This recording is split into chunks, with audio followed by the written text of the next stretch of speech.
Stolen childhood. Imagine having your whole childhood ripped right from under you because your mother chose to run off in the USA, trying to make a better life for you and her family.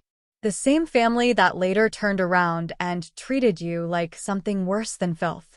My father and mother both ran off in the US when I was 6 years old. They fell on hard times, and so they separated and tried to find spouses so they each could get married, and so one of them could send for me. They both worked very hard and sent everything that they could humanly possible. I was supposed to be a barrel child, but instead I was left to wear the what left clothes my parents sent, only after my cousins had already worn them. I was never allowed to talk to my parents alone, so I could never say what was happening. I could only bear it, or else I would have to go without the very food my parents had provided. When I was 7, my uncle started molesting me. There was no one to save me. We live in the inner city, and my uncle was a so-called bad man. No one would believe that he was molesting his favorite sister's son. At just 7 years old, this creep started stroking my private parts whenever the household was asleep. I will never forget the first time that he stole my innocence from me. I could not walk for days. I was beaten, I was threatened, and the whole works. I was scared for my life. It went from once in a while to very frequent, and I was at my wit's end. So I cried and told my grandmother. The wicked woman beat me and blamed me for making a 20-odd-year-old man gay. Yes, I said it. I, scrawny little boy who looked like I had Kwashiorkor, was seducing her son. A little boy who knew nothing about sex before her grown, adult son introduced it to me. The treatment from my granny got worse and worse. I hardly attended school, but when I did well.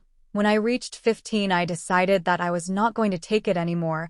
I started working out and mentally preparing myself to say no, and enough was enough. That night, he came into my room and attempted to have his way with me once more, but I decided that was the last of it.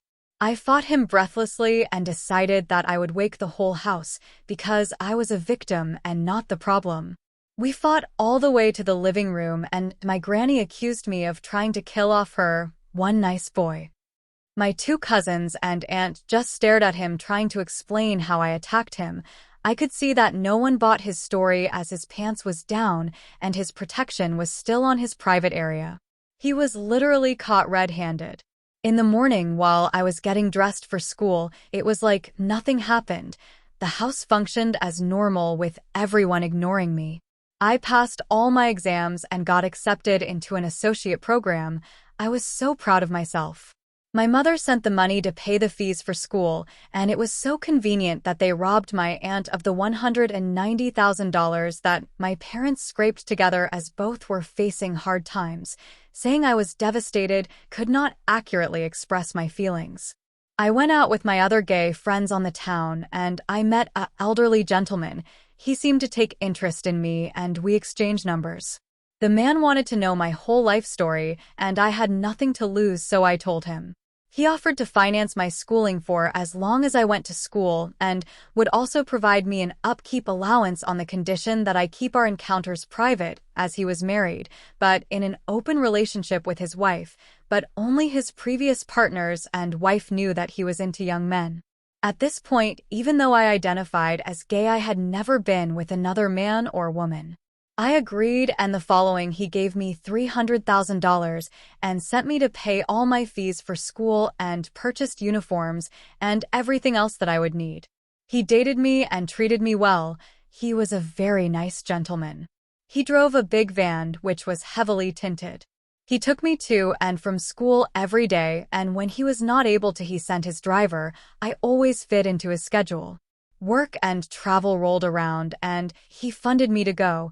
While there, I got to reconnect with my parents, and I decided that I was not coming back. He went heartbroken, but he understood. My father's paperwork came through, and he started the filling process.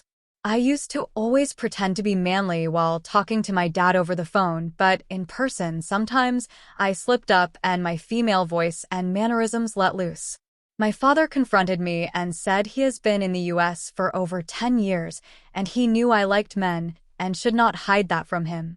He said he has seen it all and loved me no matter what. Which Jamaican father that is grown in Jamaica have you seen accepting his baddie man son with open arms? I was afraid he would secretly off me in my sleep. As time passed by, I saw that he was serious and committed to loving me regardless. I opened up to him and told him how I became who I am. He was stressed and cried that he couldn't protect me. I made him promise not to tell my mother because I was not ready and I was afraid she would have a heart attack and die. One Christmas, all that came to a head after I was visiting my mom, and she tried to force me to talk to my grandmother, and I had a mental breakdown and told her every single thing. She wailed for hours. She cussed out the entire family. She was their main source of income as they were all worthless. The fallout was huge as it made its way to Facebook. Shortly after, my granny died, and they were looking for my mother to put issues aside and bury her. My mother is usually a calm and peaceful person, so they were all shocked when she told them to go Nyam di body because she was not burying it. To this day, the family is still not on speaking terms.